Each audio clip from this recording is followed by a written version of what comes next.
Hi friends, welcome back to our channel. இன்றைக்கி நம்ம என்ன பார்க்க போகிறோம் அப்படின்னா 10th ஸ்டாண்டர்ட் பழைய புக்கில் இருக்க திருக்குறள் சம்மந்தப்பட்ட கொஷின் தான் நம்ம பார்க்க போகிறோம். வாங்க பார்க்கலாம். திருக்குறள், திரு குட்டல் குறள் அப்படின்னு சொல்லிட்டு பிரிப்பாங்க. இது என்னென்னா குறள் வெண்பாக்களால் ஆனது. இது என்னென்னா ஈரடியால் இயற்றப்பட்டிருந்தாலும் விரிவான பொருளை தான் நம்மளுக்கு தருவது. இந்த நூல் நாடு, மொழி, இனம், மதம், காலம் எல்லாவற்றையும் கடந்து நிற்கிறதுனால தான் இது என்னன்னு சொல்கிறாங்க, உலக பொதுமுறை அப்படின்னு சொல்கிறாங்க. இது 14 கீழ்கணக்கு நூல்களில் ஒன்று. அறம், பொருள், இன்பம் அப்படின்னு சொல்லிட்டு 3 பாலாக பகுக்கப்பட்டிருக்கு. 9 இயல்கள் இருக்குது. 133 அதிகாரங்களையும் 1330 குறட்பாக்களையும் கொண்டிருக்கு. சரிங்களா? இது என்னென்னா பல மொழிகளால் மொழிபெயர்க்கப்பட்டிருக்கு. சரிங்களா? இது ஆங்கிலம், கிரேக்கம், லத்தீன் இன்னும் நிறைய மொழிகளில் மொழிபெயர்க்கப்பட்டிருக்கு. பாவேந்தர் பாரதிதாசன் இந்த திருக்குறளை எப்படி சொல்கிறாரு அப்படின்னா, வள்ளுவனை பெற்றதால் பெற்றதே புகழ் வையகமே அப்படின்னு சொல்லிட்டோம். இணையில்லை முப்பாலுக்கு இந்நிலத்தே அப்படின்னு சொல்லியும் சொல்கிறாரு. இதில் ஒரு இது சொல்லியிருப்பாங்க, வெல்லாததில்லை திருவள்ளுவன் வாய் விளைத்தவற்றுள் பொல்லாததில்லை புரை தீர்ந்த வாழ்வினிலே அழைத்து செல்லாததில்லை பொதுமறையான திருக்குறளில் இல்லாததில்லை இணையில்லை முப்பாலுக்கினு நிலத்தே அப்படின்னு சொல்லி பாவேந்தர் பாரதிதாசர் சொல்லியிருப்பார் திருக்குறளை பற்றி. அதுக்கப்புறம் இதை எங்கே ஃபஸ்ட்டு பதிப்பிச்சு வெளியிட்டிருப்பாங்க அப்படின்னா தஞ்சையில் தான். 1812 யார் அப்படின்னு பார்த்தோன்னா மலையத்துவசன் மகன் ஞானப்பிரகாசம் அவர் தான் என்னென்னா வெளியிட்டிருப்பார்.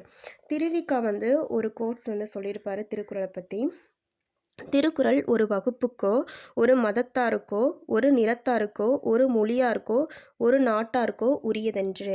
அது மண்பதைக்கு உலகுக்கு பொது அப்படின்னு சொல்லியிருப்பார்.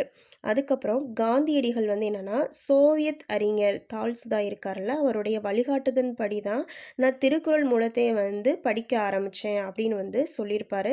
அதை வச்சு தமிழ் பயில தொடங்கினேன் அப்படின்னு சொல்லியிருப்பாங்க. இந்த சைடு இருக்கலாம் அதோட ரிலேட்டடாக இருந்த கொஷின் தான். அடுத்து என்னென்னா அவருக்கு நிறைய பேர்கள் இருக்கும் திருவள்ளுவருக்கு.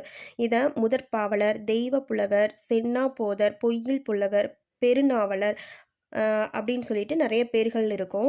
அதுக்கப்புறம் பிறப்புக்கும் எல்லா உயிருக்கும் அப்படின்னு சொல்லிட்டு பொதுநெறி காட்டியவர் யார் அப்படின்னா திருவள்ளுவர் தான். இவருடைய ஆண்டுன்னு பார்த்தோம்னா கிமு 31 அப்படின்னு சொல்கிறாங்க. இவர் என்னென்னா தமிழக அரசு தைத்திங்கள் 2ஆம் நாளை தான் திருவள்ளுவர் நாடாக கொண்டாடிட்டு வர்றாங்க. இப்போ கி.ஆ.பொ. விஸ்வநாதன் அவர் ஒன்று சொல்லியிருக்காரு, திருவள்ளுவர் தோன்றிடாவிட்டால் தமிழன் அப்படிங்கிற ஒரு இனம் இருந்ததாகவே உலகத்தாருக்கு தெரிஞ்சிருக்காது. திருக்குறள் எனும் ஒரு நூல் தோன்றிடாவிட்டால் தமிழ் மொழி அப்படின்ற ஒரு மொழி இருந்திருக்காது அப்படின்னு சொல்லி உலகத்தாருக்கு தெரிந்திருக்காது அப்படின்னு சொல்லி கி.ஆ.பொ. விஸ்வநாதன் சொல்லியிருப்பார். அதுக்கப்புறம் அறிவுமதி திருக்குறளுக்கு ஒரு கவிதை எழுதியிருப்பாங்க. அது என்னன்னா, உரையை ஊற்றி ஊற்றி பார்த்தாலும் புளிக்காத பால் தந்தை தந்த தாய்ப்பால் முப்பால் அப்படின்னு சொல்லிட்டு அறிவுமதி சொல்லியிருப்பாங்க. இப்போ தான் நீங்கள் நம்ம சேனலை ஃபஸ்ட் டைம் பார்க்குறீங்க அப்படின்னா நம்ம சேனலை மறக்காமல் சப்ஸ்கிரைப் பண்ணிக்கோங்க. ஹவுஸ் ஒய்ஃப் இல்லைன்னா நீங்கள் இப்போ தான் புதுசாக படிக்கிறீங்க, பிகினர்ஸாக இருக்கீங்க அப்படின்னா நம்ம சேனலை ஃபாலோ பண்ணுங்கள். நான் எப்படி படிக்கிறேன் அப்படிங்கிறத உங்கள்கிட்ட நான் ஷேர் பண்ணிக்கிறேன். நீங்களும் எப்படி படிக்கிறீங்க அப்படிங்கிறத எனக்கு ஷேர் பண்ணுங்கள். ஷேர் பண்ணி படிக்கலாம். இதோட கண்டினியூஷன் வீடியோ டெய்லி வரும். அதனால நீங்கள் நம்ம சேனலை மறக்காமல் சப்ஸ்கிரைப் பண்ணிக்கோங்க. தேங்க்யூ.